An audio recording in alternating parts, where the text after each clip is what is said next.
Hello and welcome back to MTG Burgeoning, your channel for all things magic.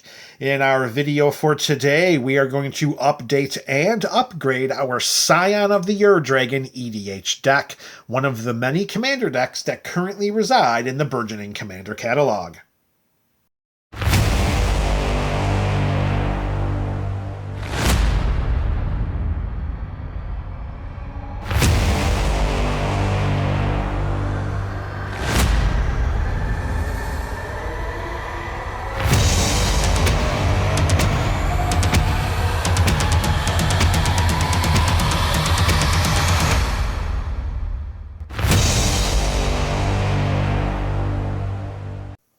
What is going on, MTG BC? You are the MTG Burgeoning community. Welcome to another installment of the Up and Up series. This time we are going to update and upgrade Scion of the Ur-Dragon.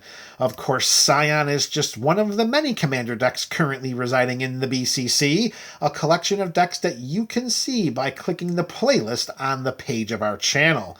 And while you're clicking away, you can also click the link to tappedout.net, which can be found in the description below, which will take you to the current deck list of this build as it stands right now. So for today, Scion, oh baby, are we gonna upheave?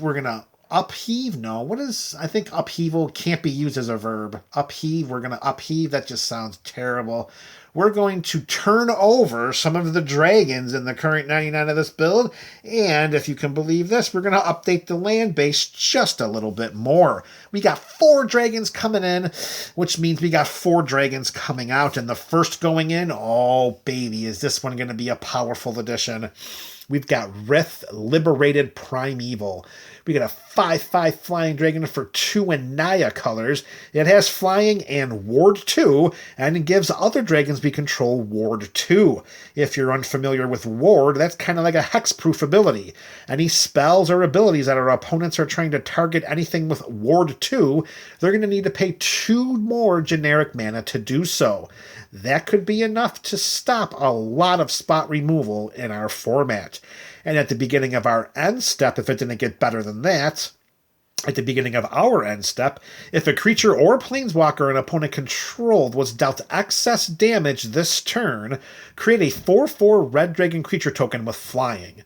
Let's just think about this for a second. Our dragons are massive. We have big, winged, ferocious flying beasts stomping around into the 99.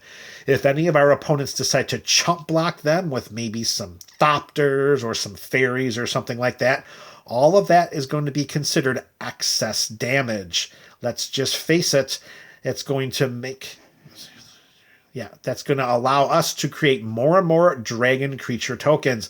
Plus, pay very close attention to that text. It says if a creature or planeswalker an opponent controlled, it does not say if one or more. So if we send 4 dragons into combat and they get chump blocked by 4 creatures, guess what? We just created 16 power and 16 toughness stretched across 4 bodies, and it all flies, baby. Rith, Liberated, Primeval protects our dragons, protects itself, and it's going to allow us to create so many more of those lovely flying beasties. Rith is going in. How can you make a case for it not to? Rith's going in, and it's going to replace Dragonlord Ojutai. Now, I will preface this exchange by stating many times have I utilized a quick activation of Scion's ability to make Scion become a copy of Dragonlord Ojutai as a way in which to protect it and ward off any spot removal, because it does have hexproof as long as it's untapped. Well, with Rith's ability kind of does the same. It doesn't automatically shut down the spell, but the upside of what else Rith can do makes Dragonlord Ojutai a little bit obsolete in this scenario. Whenever Dragonlord Ojutai deals combat damage to a player, we got to look at the top 3 cards of our library and put one of them into our hand. I mean, that's a little bit of card filtering, helps to get a card into our hand. but it only serves itself. It's not whenever Dragonlord Ojutai or another dragon deals combat damage to a player. That's where Rith's second ability makes him so much more valuable to this build, and it makes the decision to replace Dragonlord Ojutai as easy as Sunday morning. All right, next creature going in. It's Blast Furnace Hellkite. We got a 5/5 for 7 and 2 red. That we may never need to pay 7 and 2 red to cast, because this creature has the artifact offering ability, which means that we may cast it as though it had flash, by sacrificing an artifact and paying the difference in mana cost between this card and the sacrificed artifact. And mana cost also includes color. So we do have some artifacts in the deck that could act as sacrificial fodder to cast Blast Furnace Hellkite with flash. Even if we choose not to do that, we can get them into play with any of the various cheat into play effects already relevant in the 99. And what we end up with is a 5/5 flying double striker that allows all creatures attacking our opponents to have double strike as well. This just gives us another sideways win condition, specifically when you think about how we can get this onto the battlefield so easily and surprise an opponent by all of a sudden you're being attacked by another opponent's creatures and all of those creatures have double strike when you said, nah, I won't block them. Well, you're shuffling up and saying good game. All right, with Blast Furnace Hellkite going into the 99, coming out is going to be Drakuseth. So here we have a 7/7 with flying, 4 and triple red, and whenever it attacks, it spreads around 10 points of damage to 3 different targets, 4, 3, and 3. Drakuseth is powerful in a vacuum. In a Scion deck, though, it's hard to activate the ability to become Drakuseth, because generally we want to make sure that Scion sneaks in for unblocked damage, and then we want to utilize its ability to trick our opponents. We don't even get the attack trigger if Scion is already attacking, and we decide to utilize the ability to turn it into Drakuseth. It's just getting to the point with that in Magic right now, as powerful as a dragon as Drakuseth Maw of Flames is, as more and more dragons come out, the power level bar continues to creep upward, making it more and more difficult for dragons to stay in this deck. And here we're seeing Drakuseth coming out. Well, that's one of those instances where the power level bar is creating unnecessary casualties. Dragon number 3 coming back in after originally being taken out, and the reason for that will be very, very simple when I start throwing around names like Goldspan Dragon, Ancient Copper Dragon, and Smothering Tithe. Welcome back, Hellkite Tyrant.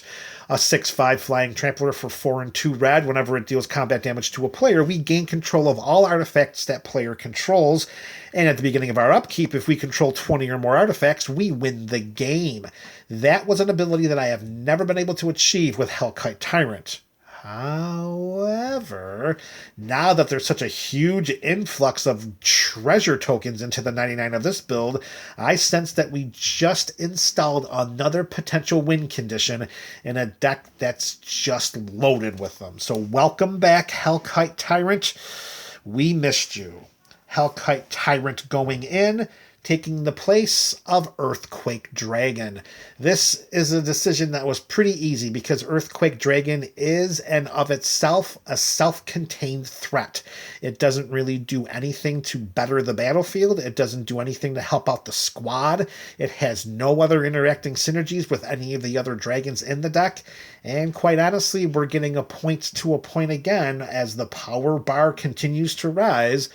The dragons aren't synergizing with what we're trying to do and being as powerful as possible. They're going to get the axe. And here, Earthquake Dragon is out. Hellkite Tyrant is staying. All right, last creature of this video going in. It is Two-Headed Hellkite. Here we have a 5/5 dragon for 1 in Wooburg colors. It has flying, menace, and haste. You gotta love the fact that it has double evasion and can attack right away. And whenever it attacks, it doesn't have to deal combat damage. Whenever it attacks, we draw 2 cards. What a powerful dragon. This and Rith Liberated may be two of the top most powerful dragons created outside of the Ancient Dragon mythic cycle from Battle for Baldur's Gate, and they're all now seeking residency in the 99 of this Scion of the Ur-Dragon build. Two-headed Hellkite can be a terror by itself, or a fantastic card to morph Scion into if we're, running a little light with cards in our hand. With two-headed Hellkite coming out, is going to be Ancient Bronze Dragon, a 7/7 trampler with a CMC of 7. Whenever it dealt combat damage to a player, we roll the d20, and when we do, we put X +1/+1 counters on each of up to 2 target creatures, where X is the results. Again, I'm going to go back and talk about the power bar level. It's just so high that a dragon that could potentially throw around a ton of +1/+1 counters is going to come out for a dragon like two-headed Hellkite, which, let's face it, is going to do more for us by getting cards into our hand and having a hasty, flying, menacing presence on our side of the battlefield. All right, so those are the 4 dragons going in, and we got 1 swap to the mana base. Coming out is going to be Command Beacon. It gave us a colorless mana, and we can sacrifice it to put Scion from our command zone into our hand, which did help to mitigate the high commander tax that Scion could accrue. So with that in mind, we're also taking into account all of the presence of the treasure tokens as a way in which to hedge against that escalating commander tax. Replacing Command Beacon is Plaza of Heroes. It's going to give us a colorless mana, or it's going to give us a mana of any color that we can only spend to cast on a legendary spell, which is our commander. We can tap to add 1 mana of any color among legendary permanents we control, which, if we don't have any, then that's not that big of a deal. More importantly, however, we can pay 3, tap this, exile it, and target legendary creature, which is going to be Scion, gains hexproof and indestructible until end of turn. Let's protect Scion by giving him hexproof and indestructible so that we don't have to get him back from the command zone and into our hand, which is what Command Beacon would help us do.